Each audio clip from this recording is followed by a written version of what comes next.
Hi, I'm Mark Cook from Kit Planes Magazine. We're obviously at Oshkosh 2019. We're going to take a look at one of the coolest things I've seen on the flight line. It's Paul Dye's SubSonex. Hey, Paul. Hey, how are you, man? Good to see you, yeah. So you got this thing all the way from the Reno area to Oshkosh. Yep. In 7 or 8 days? No, I was pretty quick. No, it was 2 days. It was a day, actually it would have been about a day and a half, except I'd wait for weather on the second day. Right. So it was 8 hops, and did 5 of them one day. It put me to the middle of South Dakota. Second day was a hop into Minnesota, and then I waited for weather for about 4 hours until I could get across Wisconsin. It was a great trip.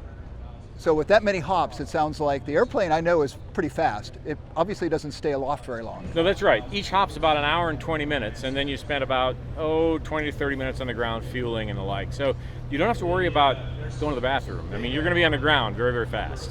Yeah.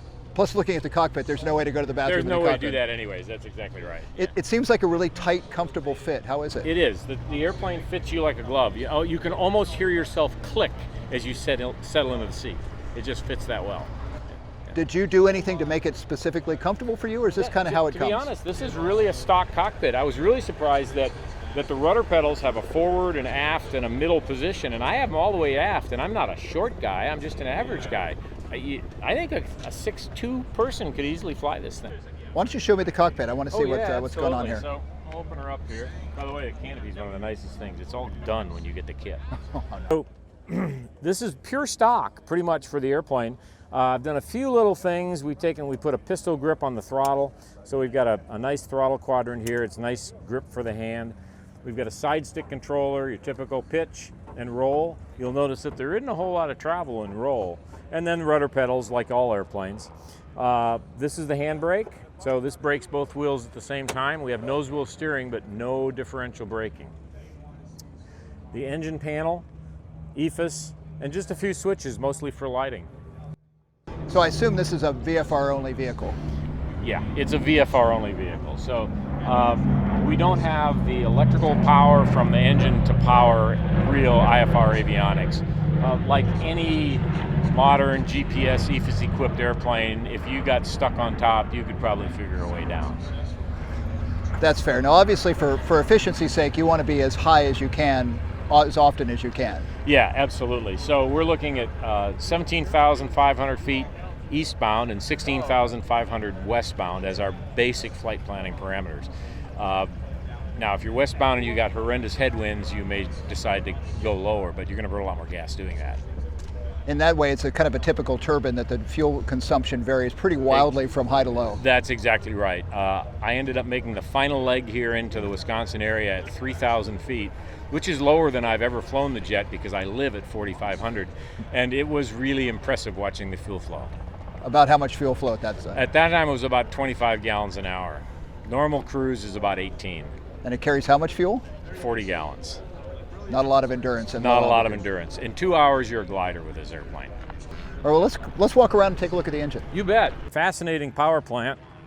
Comes from the Czech Republic, made by elves.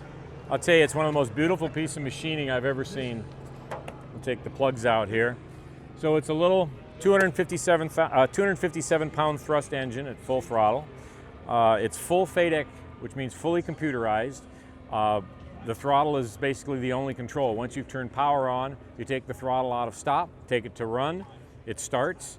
Once it's all run, you can do whatever you want, and when you're done with the flight, push in the detent button, take it to stop. Is there much residual thrust? I mean, do you have to thrust up a fair bit to taxi? The residual thrust is about 50 pounds. So yeah, it won't roll away on its own with the residual thrust if the brakes are off.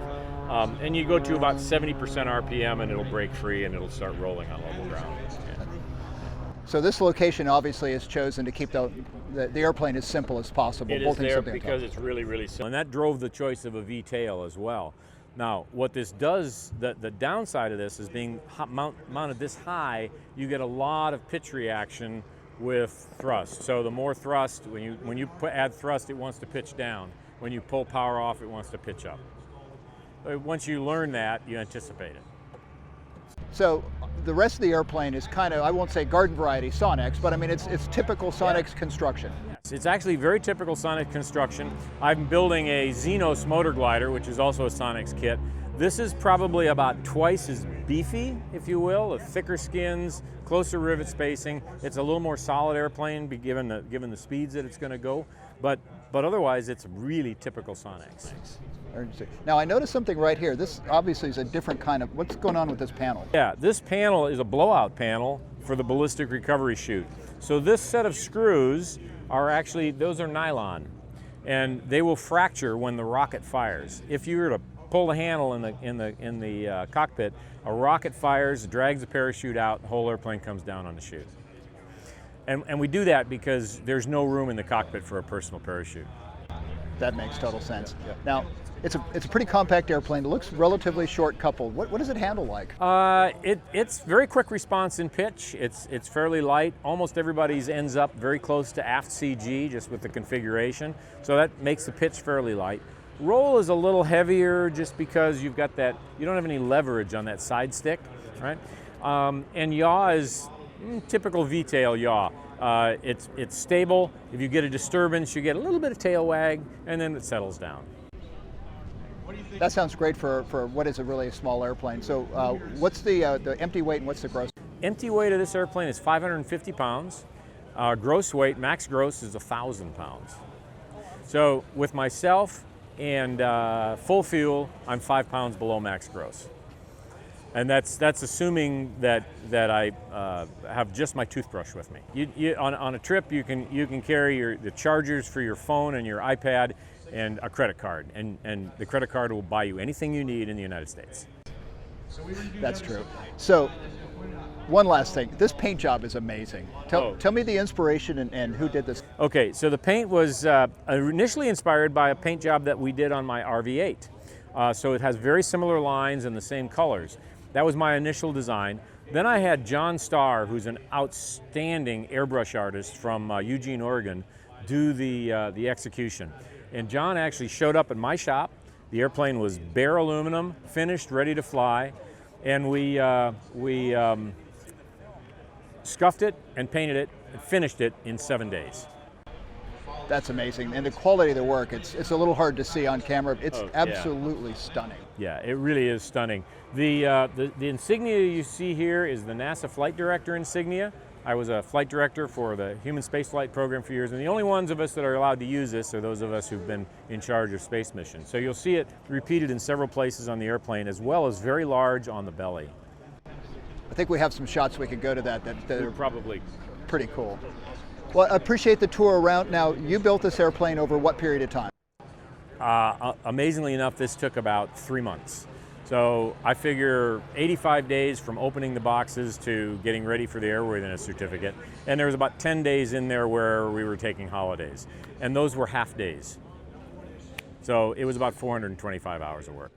That's really amazing. These kits have come a long way. They really have come a long way. The canopy was completely finished and fitted when it showed up at my house. Wow, that's amazing. Yeah. Well, we look forward to seeing more of it, and in fact, we will see more of it because we have an entire build series on this airplane, starting in Kit Planes in the November issue. You'll be able to read about it, see some fantastic photos, and we appreciate your time talking us through it. You bet. It was a pleasure.